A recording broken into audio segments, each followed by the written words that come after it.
महाराष्ट्र समेत दूसरे राज्यों में कोरोना के बढ़ते संक्रमण और पीएम नरेंद्र मोदी के चेतावनी के बाद उत्तर प्रदेश के सीएम योगी आदित्यनाथ एक्टिव हो गए हैं। कोरोना संक्रमण को रोकने के लिए उत्तर प्रदेश के सभी जिलों में योगी सरकार ने नई गाइडलाइंस जारी कर दी है। इसमें राज्य के सभी जिलाधिकारियों, मंडलायुक्तों और सीएमओ को निर्देश देते हुए कहा गया है कि कोरोना महामारी से अधिक प्रभावित होने वाले राज्यों से यूपी में प्रवेश करने वाले यात्रियों की एयरपोर्ट और रेलवे स्टेशन पर टेस्टिंग कराई जाए। सरकार ने यह भी कहा है कि टेस्टिंग में कोई लापरवाही ना बरती जाए।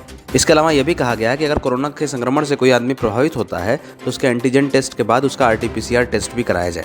अगर किसी इंसान में लक्षण पाए जाते हैं तो उसके नमूनों को RT-PCR लैब में जांच के लिए भेजा जाए और उसे समुचित क्वारंटीन की व्यवस्था के लिए भेजा जाए। देश के कई राज्यों में कोरोना के बढ़ते मामलों का असर अब उत्तर प्रदेश की हवाई सेवाओं पर भी दिखने लगा है। वाराणसी से मुंबई जाने वाली फ्लाइट समेत कई अन्य राज्यों की विमान सेवाओं को अब विमान कंपनियां निरस्त कर रही हैं। वाराणसी से मुंबई और बेंगलुरु की सीधी उड़ान के अलावा अब जयपुर की फ्लाइट्स को भी रद्द करने का फैसला किया गया।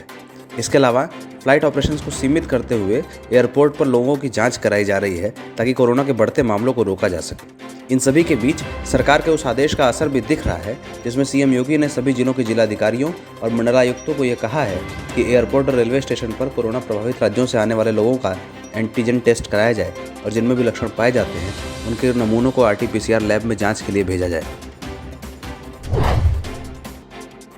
यूपी की योगी आदित्यनाथ सरकार के कार्यकाल को 19 मार्च को 4 साल पूरे हो जाएंगे। इस दौरान सरकार जनता के सामने अपनी उपलब्धियां गिनाने का पूरा प्रयास कर रही है। ये उपलब्धियां इसलिए भी अहम हैं क्योंकि 2022 में यूपी के विधानसभा चुनाव होने।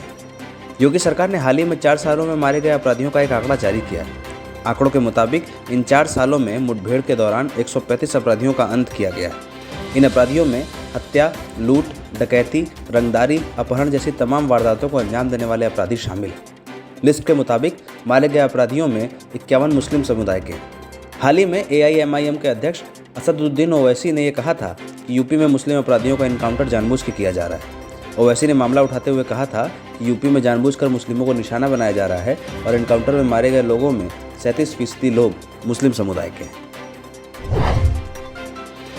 उत्तर प्रदेश सरकार ने हाईकोर्ट से लगे झटके के बाद अब नए सिरे से पंचायत चुनाव के लिए आरक्षण सूची बनाने का काम शुरू कर दिया है।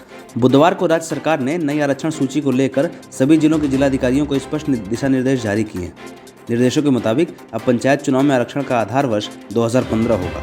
जिलाधिकारियों को 19 मार्च तक ग्राम प्रधान, जिला पंचायत, क्षेत्र पंचायत और सभी के आरक्षण से जुड़े हुए प्रस्ताव को तैयार करने के लिए कहा गया है।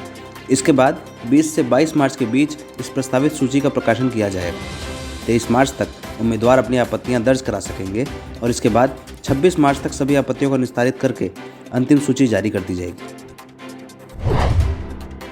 उत्तर प्रदेश में जिला पंचायत आरक्षण पद के लिए जिलेवार आरक्षण सूची जारी कर दी गई है। पिछली सूची की अपेक्षा इस बार नई सूची में सिर्फ अनारक्षित और महिला सीटों में बदलाव हुआ है। इलाहाबाद हाईकोर्ट के निर्देश पर 2015 को यह आधार मानकर पंचायत चुनाव का आरक्षण तय किया जा रहा है। सरकार ने जो नई सूची जारी की है उसमें वाराणसी, संभल, बदायूं, कुशीनगर, बरेली, एटा और हापुड़ सीटों को OBC महिला कैटेगरी में डाला गया है।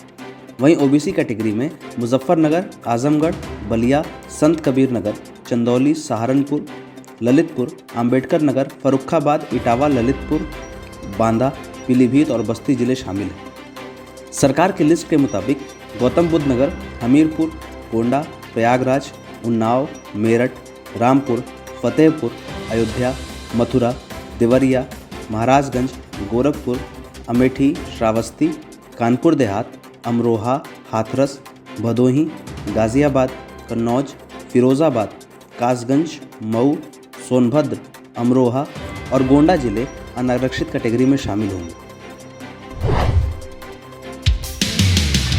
बात देश की, बात जिले की और बात शहर की। खबर पर बात, असर पर बात, आपसे जुड़ी हर बात, अपने राज्य की हर बात, व्यवस्था और हालात, जोड़ते जाइए और जुड़ते जाइए। तो बने रहिए NBT ऑनलाइन के साथ।